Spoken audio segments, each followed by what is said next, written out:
The hallway was unusually loud that morning, the kind of chaos that makes even the walls seem to vibrate. Students swarmed from every direction, laughing, gossiping, and shoving past one another.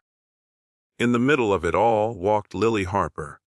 Head down, books clutched tightly against her chest, as if they were a shield between her and the world. Lily was the kind of girl most people overlooked. She spoke softly, avoided eye contact, and always sat in the back of the class.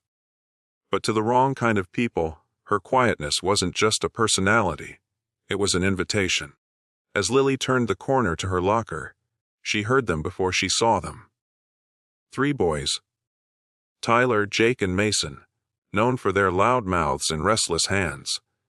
They had been tormenting her for weeks, snatching her notebooks, calling her names, spilling juice over her homework. Today they looked like they were itching for more. Well, if it isn't Little Mouse Harper. Tyler sneered, blocking her path. Jake grabbed one of her books and started flipping through it dramatically. What's this? A math textbook. You must be so much fun at parties, he mocked. Mason, taller than the other 2, stepped closer until Lily was backed against her locker. Say something, Harper. Or do you not speak human? Her cheeks burned.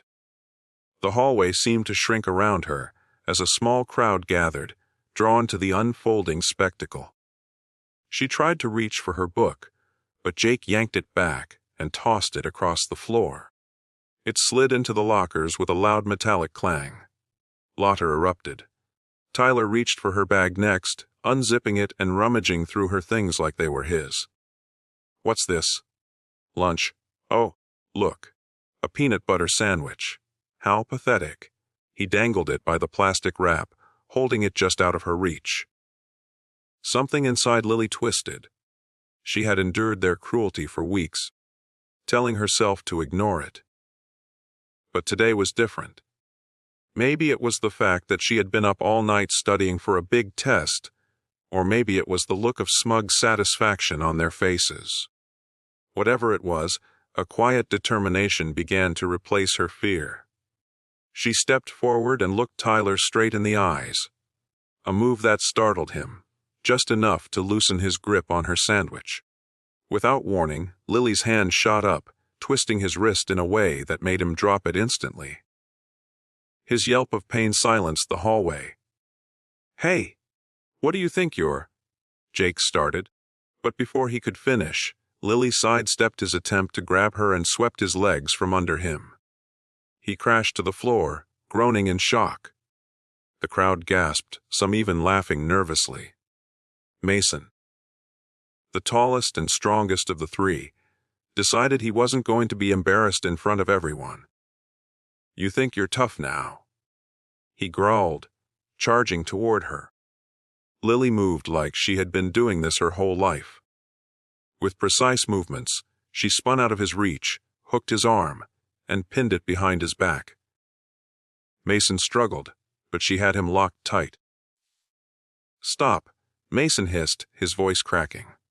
The crowd erupted, not in laughter at her this time, but in cheers. Tyler was rubbing his wrist, Jake was still on the floor, and Mason was begging to be let go.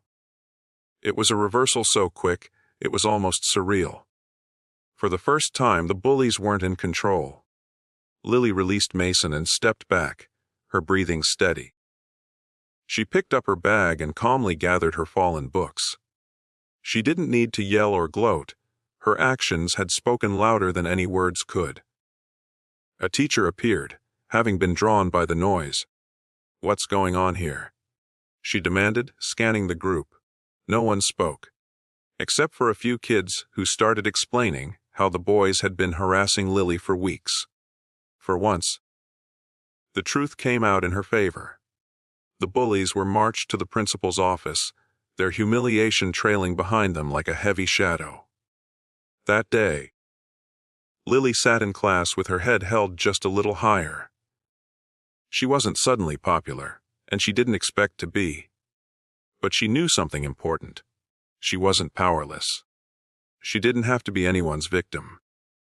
And from that day forward, Tyler, Jake, and Mason kept their distance. They had learned that even the quietest person can have a roar waiting inside them. A roar that only comes out when enough is enough.